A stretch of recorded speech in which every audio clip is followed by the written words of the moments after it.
राज्य पुनर्गठन आयोग क्या है?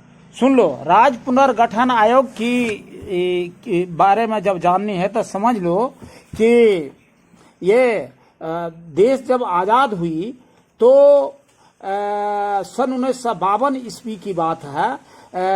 सो आपको प्रथम चुनाव हो रहा था देश में, और उस समय में विशेष रूप से खास करके तेलुगु भाषी लोग 1952 ईस्वी के प्रथम आम चुनाव में आंध्र प्रदेश की मांग को लेकर काफी उग्र थे, और आंध्र प्रदेश की मांग को लेकर गांधीवादी नेता पोट्टी श्री रामलू राजू ने भूख हड़ताल किया और 58 दिनों तक उसकी भूख हड़ताल चलती रही। 15 सितंबर 1952 को उसकी मृत्यु हो गई, और उनकी मृत्यु के बाद पूरे आंध्र प्रदेश में अराजकता फैल गई। इस विरोध को केंद्र ने गंभीरता से लिया और इनकी मांगे मान ली। इस तरह सर्वप्रथम 1 अक्टूबर 1953 ईस्वी को आंध्र प्रदेश के रूप में एक नए राज्य का गठन हुआ, और अब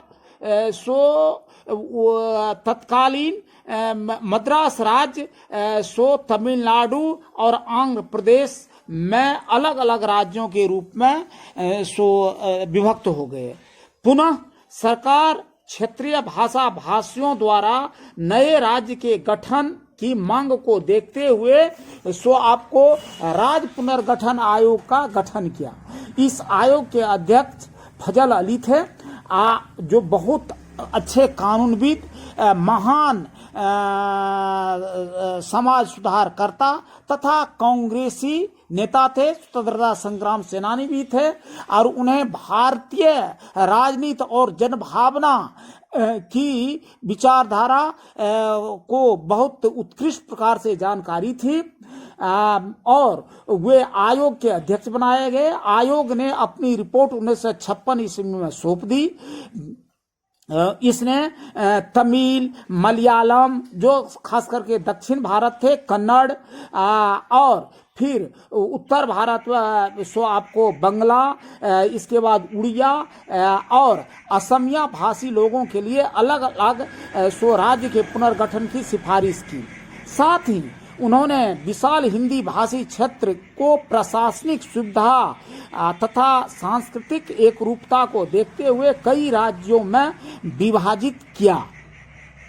कुछ वर्ष के पश्चात राज्यों के विभाजन की मांग उठने लगी, और तीव्र आंदोलन का रूप अख्तियार कर लिया, और इसके परिणाम स्वरूप सन 1960 ईस्वी में बम्बई प्रांत का मराठी भाषी महाराष्ट्र एवं गुजराती भाषी गुजरात में अलग राज्य के रूप में अस्तित्व पाया।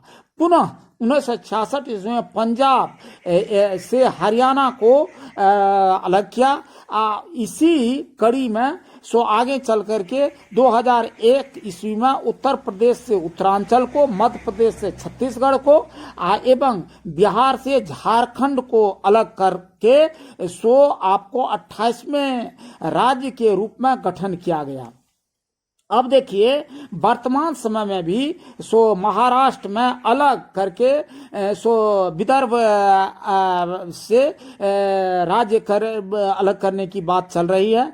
आंध्र प्रदेश से तेलंगाना तो अलग ही हो ही गया, और इस तरह की अब अलग राज्य गठन करने की बात उठ गई। लेकिन यह जो है आपको सिफारिश की गई थी 1956 ईस्वी में, जो आयोग फजल अली के नेतृत्व में बने थे, और इसी के परिणाम स्वरूप अलग अलग राज्य प्रशासनिक दक्षता एवं सर्वांगीण विकास के लिए अलग राज्य अलग हो रहे हैं, और साथ ही साथ बड़ा राज्य को विभाजित किया जा रहा है, जिससे कि क्षेत्रीय विकास उत्कृष्टता पूर्ण हो और साथ साथ संपूर्ण देश का सर्वांगीण विकास हो सके।